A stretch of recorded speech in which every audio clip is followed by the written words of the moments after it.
একটা দিয়ে গেল।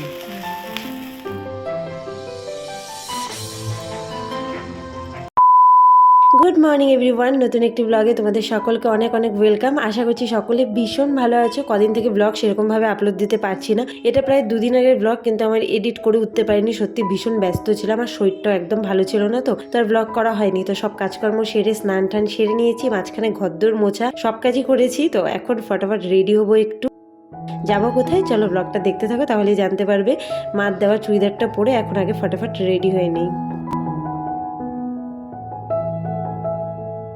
Good morning everyone, welcome back to my new blog. আশা করছি সকলে খুব ভালো আছো, সুস্থ আছো। স্নান টান করে রেডি হয়ে একদম ফাইনালি তোমাদের সামনে আসলাম।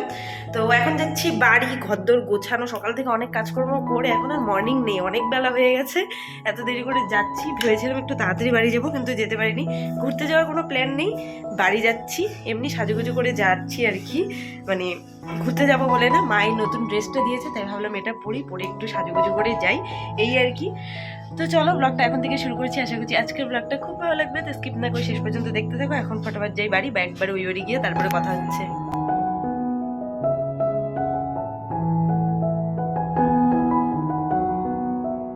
দেরি করে আসলাম, তো তোমার রান্না বান্না মনে হয়ে গেছে না?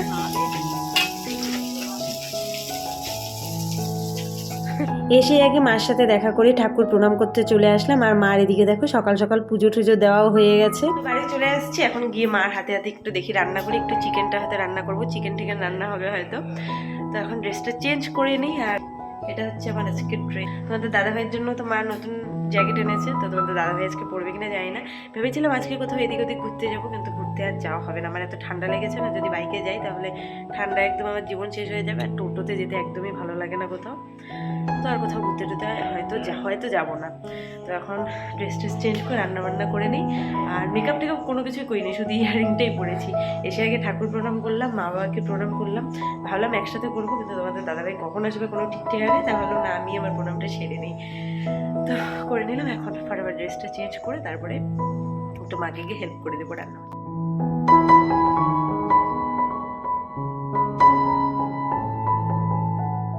মার অলরেডি এদিকে হাফ রান্না হয়ে গেছে, এসেই দেখলে মা রান্না বসিয়ে দিয়েছে। তো মাছের ঝোল করে দিয়েছে, বাবা ওইদিকে খেয়ে ঠেয়ে চলে যাবে এখনই। আর এদিকে আমি বাঁধাকপিটা কেটে নিচ্ছি, বাবা তো বাঁধাকপি খায় না, তো বাঁধাকপিটা আমি বসাবো। এদিকে চিকেনের সব কিছু রেডি করে নিয়ে চিকেন বসিয়ে দিলাম চিকেনের জন্য। আর এদিকে বাঁধাকপি আরেক কড়াইয়ে বসিয়ে দিয়েছি। এখন দুটো কড়াইয়ে তাড়াতাড়ি করে রান্না করব। ড্রেস চেঞ্জ করে রান্না করতে লেগে পড়ছি, এদিকে কাটাকুটি করছে মা, এদিকে রেডি করে দিচ্ছে, আবার বাকি তরকারি রান্নাও করলো, বাবা খেয়ে দিয়ে চলে গেল। আর এদিকে দুটো কড়াইয়ে রান্না বসিয়েছি, একটা বাঁধাকপি আর একটা হচ্ছে চিকেন।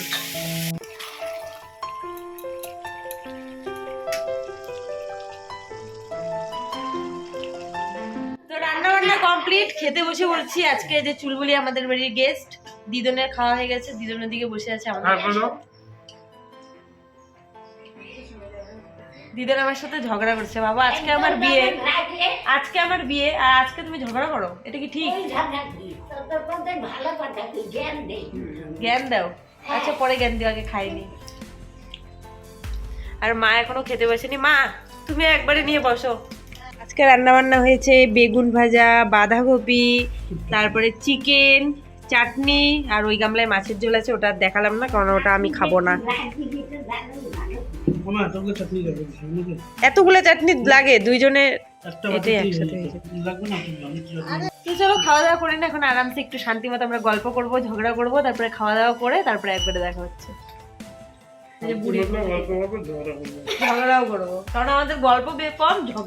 সন্ধ্যা থেকে কারেন্ট ছিল না, চুপচাপ বসেছিলাম। ফাইনালি এতক্ষণ পরে কারেন্ট আসলো, তারপরে টিভি দেখছি সবাই মিলে। আর এদিকে মা চা বিস্কিট নিয়ে আসছে, কিছুক্ষণ মধ্যে তোমাদের দাদাভাই চলে আসছে। আর এদিকে দেখো কেক নিয়ে আসছে, তার সাথে মিষ্টি। তো এখন অনেকটাই রাত হয়ে গেছে, এখন আবার কেক কাট করব। তো সাজুগুজু করবো না নর্মালি, তবে কেকটা ভীষণই সুন্দর, দেখো দেখে মনে হচ্ছে আমি এটা সাজিয়ে রেখে দিই না কেটে, এতটা সুন্দর।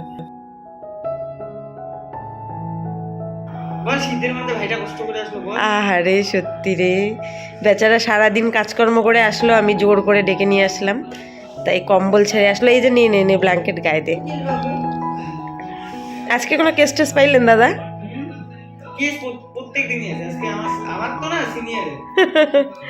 আচ্ছা, ভাবতে পারিনি রাত 11টায় আজকে আবার কেক কাটবো। আজকে আবার কেক নিয়ে এসছে, রাত 11টা বাজে এখন, আর 1 ঘন্টা পরে দিনটা শেষ হতে চলেছে। তো কেউই নেই সেরকম, ভাইও নেই, বাবাইকে শুধু ডাক দিলাম, এই ভাইকে, তাও জোর করে লেপ কম্বল থেকে টেনে বের করে। তো এখন এটা কেক কাট করবো, তেমন কিছুই না। আমার লুকটা একবার দেখো, আমার অবস্থা কম্বল মুড়ি এদিকে, আর আমার অবস্থাটা দেখো, এভাবে এখন কেক কাট করবো। লাইটার দিয়ে ফায়ার স্টিক ধরানো যায়।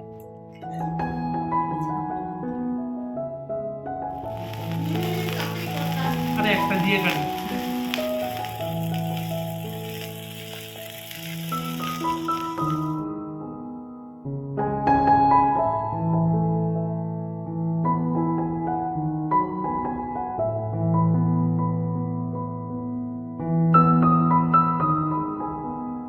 খাওয়া দাওয়া কমপ্লিট করে আবার যাচ্ছি ওই বাড়ি, সব প্যাকেটে করে নিয়ে নিয়েছি যাতে ভবিষ্যতে খেতে পারি। তাই একটু একটু করে সব পিঁপড়ার মতো নিয়ে নিলাম।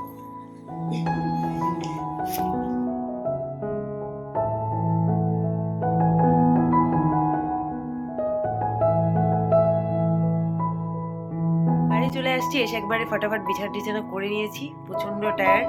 তোমাদের দাদা ভাই, আমি না, ও এদিকে শুয়ে পড়েছে, আমি এখন একটু ভিডিও এডিটিং করব। তো চলো আজকের মতো ব্লগটা এখানে এড করছি। ভিডিওটা ভালো লাগলে অবশ্যই লাইক, কমেন্ট অ্যান্ড শেয়ার করো, আর নতুন হলে চ্যানেলটা সাবস্ক্রাইব করে দেখা হচ্ছে নেক্সট ভিডিওতে। ততক্ষণ খুব ভালো থেকো, সুস্থ থেকো, টাটা, গুড নাইট।